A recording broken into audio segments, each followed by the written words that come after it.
Hello, everyone.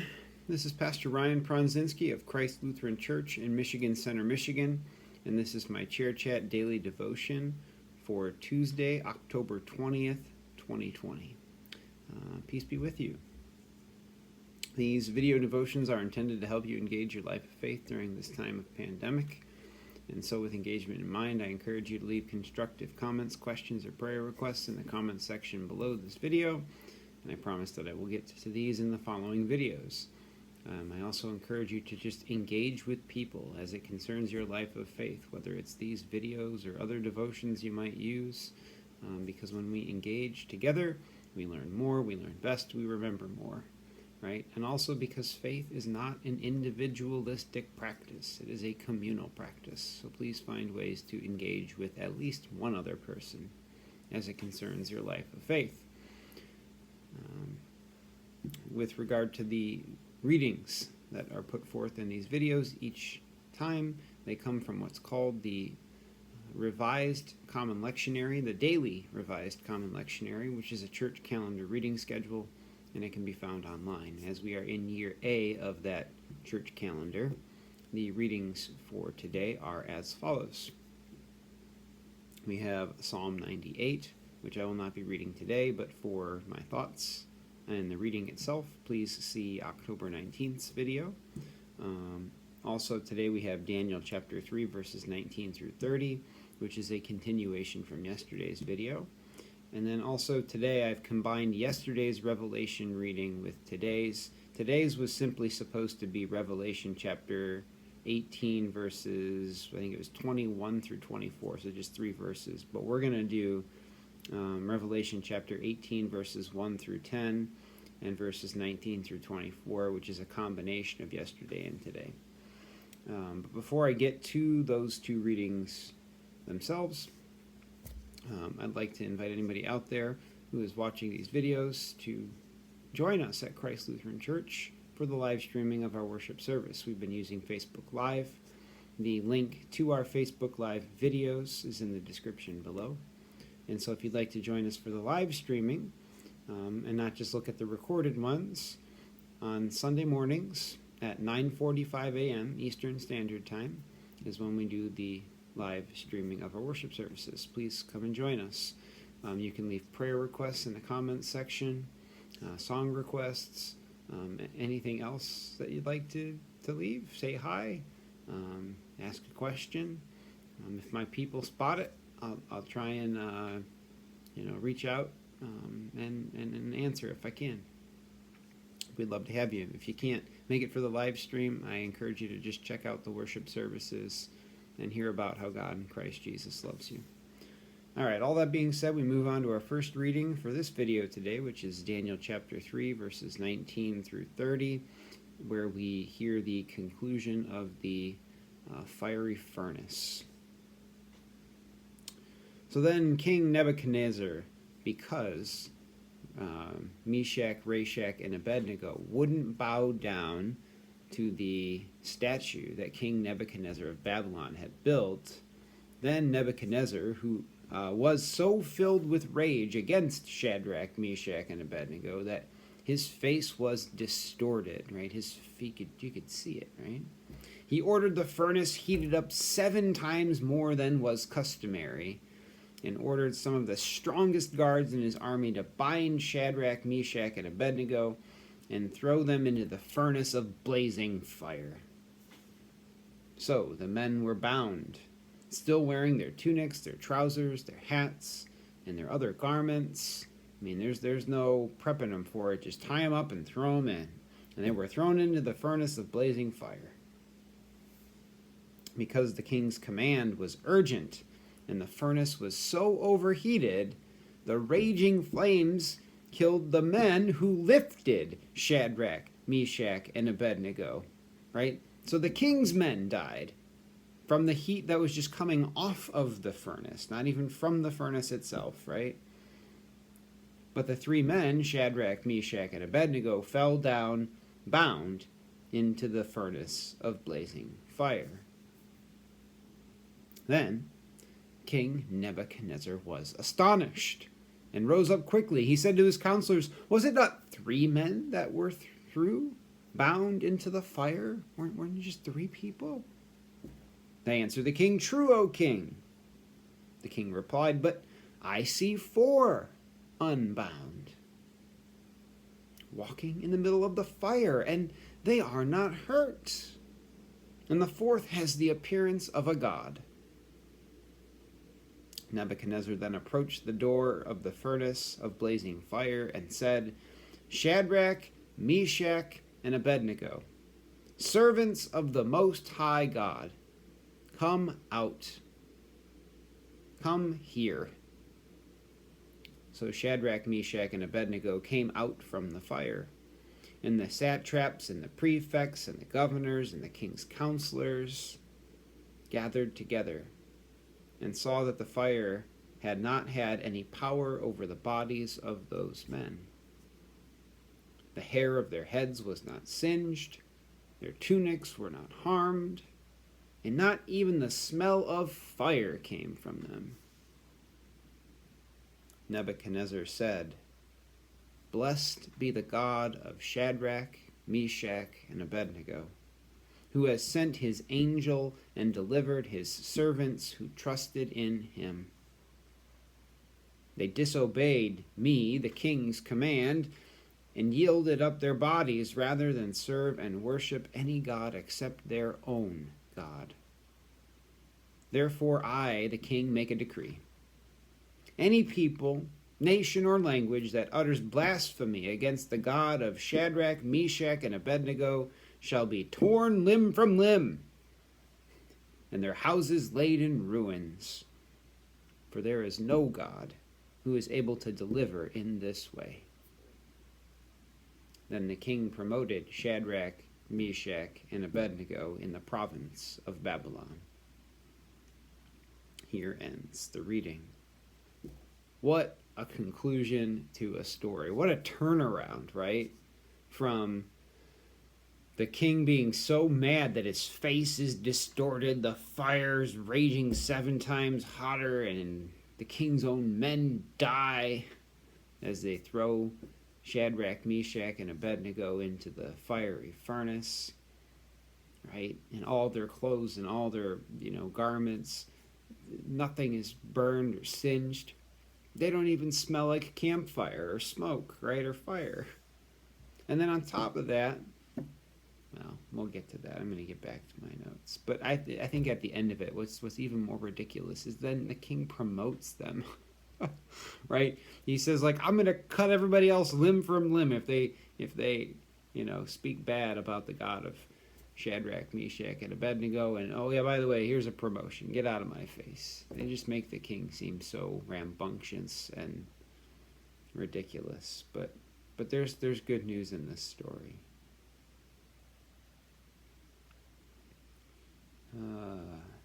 Because the best part, other than them coming out unharmed, right, and the king promoting Shadrach, Meshach, and Abednego, right, is that the king recognizes, the king finally sees the greatness of God and the presence of God, the reality of God, that God is there with them, right, through this angel, this man, this figure that looks like a god, as the king says, right? The king of Babylon finally recognizes the God of Abraham and Isaac, of Jacob, the God of Shadrach, Meshach, and Abednego, and this recognition of God's greatness,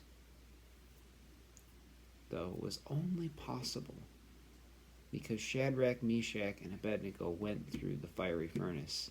I'd say first and foremost because they trusted God and they wouldn't not disobey, but their loyalty was to God. They stayed loyal to God and trusted God that God would see them through, right? And because then they went through this fiery furnace, this trial with their trust in God, the king of Babylon and others around the king, I'm sure, recognized the goodness and greatness of God. It was only possible as they went through this fiery furnace. So yesterday in the video, I asked you, what fiery furnaces or challenges or trials are you experiencing or going through? Essentially, what has God seen you through? like Shadrach, Meshach, and Abednego. And I asked these questions, and I ask these questions because, one, it reminds you that God is with you and sees you through hard times like these that we face right now with the pandemic and economic downturn and political and civil unrest. But to the other point is that as you tell your stories of God seeing you through your own fiery furnaces, you can help them recognize God's greatness too. This is how God works, right? It's not some like magical, pixie dust, people go to bed and then just magically wake up one morning and go, oh yeah, I need God in my life. That makes sense. Like, no, like they need people to witness to God's goodness and God's greatness and how God actually makes a difference in their life, right? And yet you might not get thrown into a fiery furnace 7 times hotter than normal and like come out unsinged, but metaphorically, because we can take this story beyond its literal reading of an actual fiery furnace and think like, what are the trials God has seen us through? That's fair, right? So you can help others recognize God's goodness and greatness too, as you share your stories of what God has seen you through. So I encourage you, please do that. And if you're not quite sure what yours are, start with just writing them down. Do some journaling. What are some of the hardest things you've faced and how has faith really mattered? And really take some time to ponder that. And then just come up with those things. Come up with little bullet points on like why that's important. And then who knows who you might meet that might be going through something similar. And then you just share with them, hey, this is how I was able to, get through, or how I made it through, with XYZ, love, support, faith. I got through. And I share this with you because I hope that it'll encourage you that you can get through too, right? And hopefully in that process, people will see God's goodness as you share your faith and your stories with them. All right. On to Revelation chapter 18, verses 1 through 10, and verses 19 through 24, which reads as follows. After this, I'm not sure what after this is, but you'd have to look back in chapter 17. I saw another angel coming down from heaven, having great authority, and the earth was made bright with his splendor. He called out with a mighty voice, "Fallen, fallen is Babylon the Great. It has become a dwelling place of demons, a haunt of every foul spirit, a haunt of every foul bird, a haunt of every foul and hateful beast. For all the nations have drunk of the wine of the wrath of her fornication. And the kings of the earth have committed fornication with her, and the merchants of the earth have grown rich from the power of her luxury." Then I heard another voice from heaven saying, "Come out of her, my people, so that you do not take part in her sins, and so that you do not share in her plagues. For her sins are heaped high as heaven, and God has remembered her iniquities. Render to her as she herself has rendered, and repay her double for her deeds. Mix a double draught for her in the cup she mixed, as she glorified herself and lived luxuriously. So give her a like measure of torment and grief, since in her heart she says, I rule as a queen, I am no widow, and I will never see grief. Therefore her plagues will come in a single day, pestilence and mourning and famine, and she will be burned with fire. For mighty is the Lord God who judges her." Just as a side note, her means Babylon, but Babylon in Revelation means Rome. So we're talking about Rome, the city of Rome and the Roman Empire. That is the her which we are talking about. And the kings of the earth who committed fornication and lived in luxury with her will weep and wail over her when they see the smoke of her burning. They will stand far off, in fear of her, in torment, and say, Alas, alas, the great city Babylon, the mighty city, for in 1 hour your judgment has come. And they threw dust on their heads as they wept and mourned, crying out, Alas, alas, the great city, where all who had ships at sea grew rich by her wealth. For in 1 hour she has been laid waste. Rejoice over her, O heaven, you saints and apostles and prophets, for God has given judgment for you against her. Then a mighty angel took up a stone like a great millstone and threw it into the sea, saying, With such violence Babylon, the great city, will be thrown down and will be found no more. And the sound of the harpists and minstrels and flutists and trumpeters will be heard in you no more. And an artisan of any trade will be found in you no more. And the sound of the millstone will be heard in you no more. And the light of a lamp will shine in you no more. And the voice of the bridegroom and bride will be heard in you no more. For your merchants were the magnates of the earth, and all nations were deceived by your sorcery. And in you was found the blood of prophets and of saints, and all who have been slaughtered on earth. Here ends the reading. So it's really good that, at least in the lectionary cycle here, this reading schedule, we have Daniel and Revelation kind of paired up next to one another, because Revelation pulls imagery from Daniel and language, the type of language, this apocalyptic language. It's a style of writing. When you hear apocalypse, don't think Hollywood, just think this style of writing. Because the early Christian church in Revelation looked to Daniel and Babylon for language that they could use to speak about and against Rome in such a way that Rome wouldn't recognize it immediately and then punish them for speaking against Rome. Because to speak against Rome and the emperor could be punishable by crucifixion, right? Just like they did with Jesus. But if they're talking about Babylon, and Rome's like, who cares about Babylon? Why are they babbling on about Babylon? That's unimportant. But it was insider language. They knew. Plus it helped them hearken back to the story of Daniel, right? To reassure one another that just as God had seen people like Meshach, Rashach, and Abednego through the fiery trials of the actual literal Babylon, God, who cares about the church, in Revelation, whose, quote, prophets and saints have been slaughtered by Rome, God will see the church through their own fiery trials that they're facing under the oppression of Rome. And, quote, give judgment for you against her. God will overthrow this evil tyrant of Rome.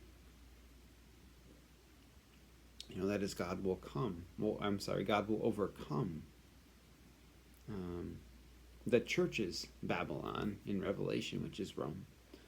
So we see in these verses that even the early church, right, in Revelation, which is like the first century Christians, they used the story of Daniel and the fiery furnace, not in a literal sense, but in a metaphorical sense, to give each other hope and to remember who God is and what God is capable of for them, and to, strengthen their trust in God, and to help each other recognize and remember God's power to see them through. Right? The early church did it. They used the story of in Daniel of Meshach, Rashach, and Abednego. And if the early church can do it to give themselves hope and see them through, we can do it too. Right? It's nice that we have this pairing of Daniel and Revelation, because those are thousands of years apart. Just keep that in mind. Yeah, it might not seem very distant as it's in the same book we call the Bible, but in terms of time and history, these two groups of people are thousands of years apart. And yet this is the power of story and the power of God seeing us through fiery trials as we share these with others. They help us through our own. So Revelation reminds us that, although there might be much uncertainty, angst, and even sorrow now, right, in the end there will be rejoicing as God sees us through and overthrows that which is oppressing us, including this darned virus, as we work together and keep the faith. So I guess just a shameless public service announcement again. Just please continue to wear your masks when you're out and about. Keep your social distance 6 feet or better, and wash your hands. And just be safe, please, as we love one another and work through these hard times together. I'll end there and say again, peace be with you, and I will talk to you tomorrow.